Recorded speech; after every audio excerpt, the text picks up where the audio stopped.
Assalamualaikum warahmatullahi wabarakatuh. Good afternoon, friend.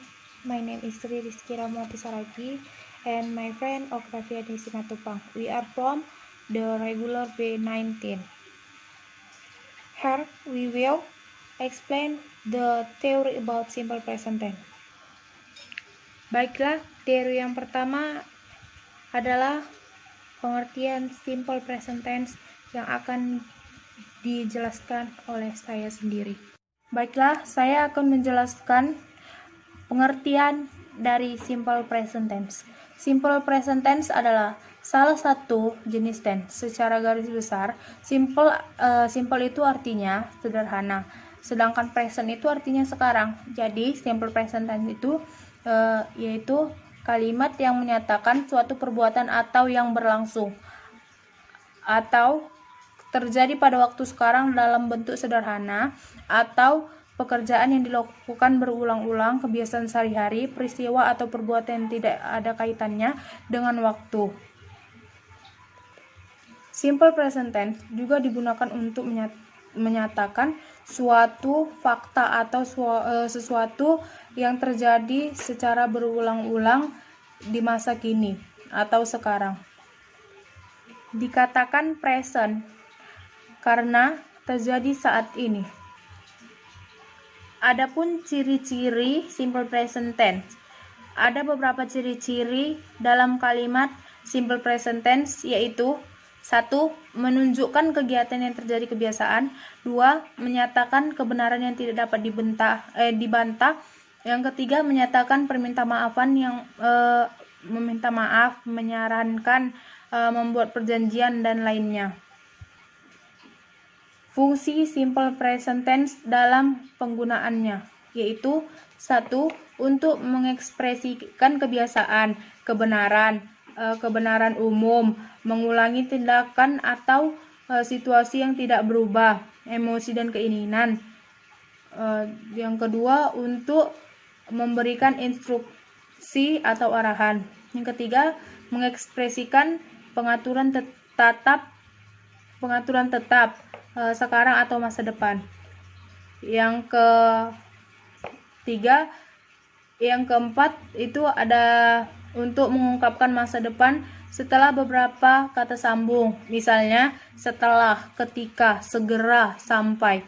Yang kelima itu bercerita untuk membuat pembaca dan pendengar merasa terlibat dalam cerita tersebut. Hello my friends, my name is Octaviani Simatupang. Selanjutnya saya akan menjelaskan jenis-jenis simple present tense dan contohnya. Dalam pelaksanaannya, simple present tense itu terbagi menjadi dua bagian, yaitu kalimat nominal dan kalimat verbal.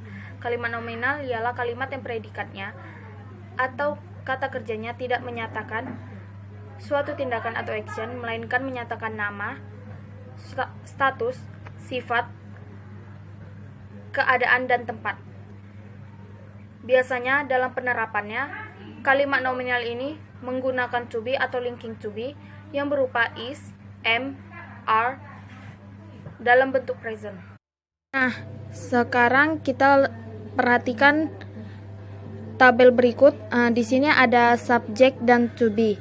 Untuk subject I menggunakan to be am, subject you menggunakan to be are, subject we menggunakan to be are, subject they menggunakan to be are, subject she, he, it menggunakan to be is.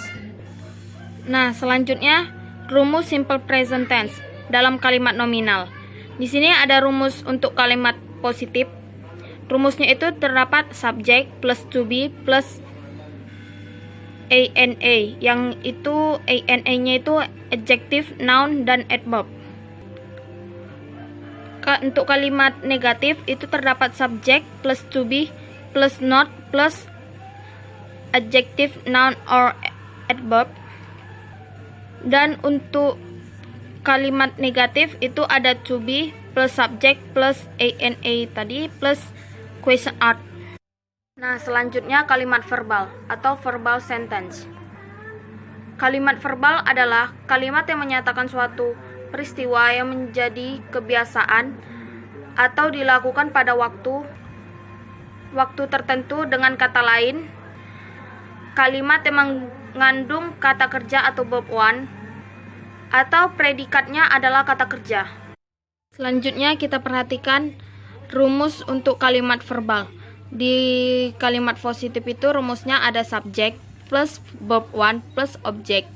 Di kalimat negatifnya ada subject plus do, does, plus not, plus verb one, plus object. Untuk kalimat interrogatifnya, do or does, plus subject, plus verb one, plus question artnya. Untuk kalimat negatif itu kan terdapat do dan does.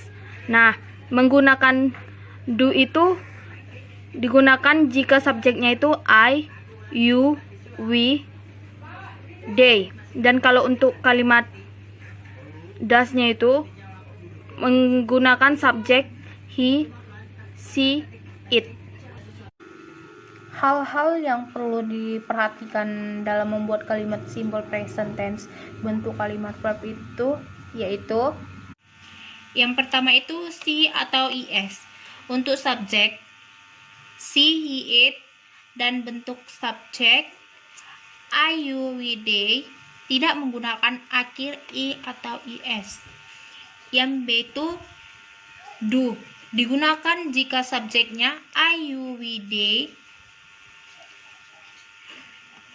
I, you, we, they. Terus yang C itu does, digunakan jika subjeknya he, she, it. Dan seterusnya dalam bentuk kalimat verbal negatif, tambahannya i atau is pada kalimat kerja dihilangkan. Yang terakhir saya akan menjelaskan tentang pada umumnya kata kerja kalimat verbal itu langsung ditambahkan dengan akhiran s. Contohnya itu work jadi works, write itu jadi reads, speak itu jadi speaks. Kata kerja yang diakhiri huruf ch, o, s, sh, dan x ditambah akhiran is. Contohnya itu pass jadi passes, finish itu jadi finishes, teach itu jadi teaches, go itu jadi goes, fix itu jadi fixes. Pada kata kerja yang berakhiran dengan huruf y dan dimulai dengan huruf mati, akhiran y diubah menjadi i, kemudian ditambah dengan is. Contohnya itu study itu jadi studies, curry itu jadi curries, cry itu jadi cries. Sedangkan kata kerja berakhiran dengan huruf y yang diawali dengan huruf hidup, cukup ditambahkan akhiran s saja. Contohnya itu buy, buys, play itu jadi plays, say itu jadi size. Apabila kata kerjanya diawali dengan huruf kata kerja bantu atau modal auxiliaries, maka tidak mendapatkan tambahan s atau is. Contohnya itu he will work, she can open, he might. Untuk kalimat waktu yang digunakan dalam pembuatan kalimat simple present tense adalah every hour atau setiap jam, every minute itu setiap menit, every morning itu setiap pagi, every day setiap hari, always itu selalu, as a rule pada lazimnya, at night itu pada malam hari, sometime itu kadang-kadang, usually itu biasanya, often itu seringkali, seldom itu jarang. Sekian pembahasan dari saya.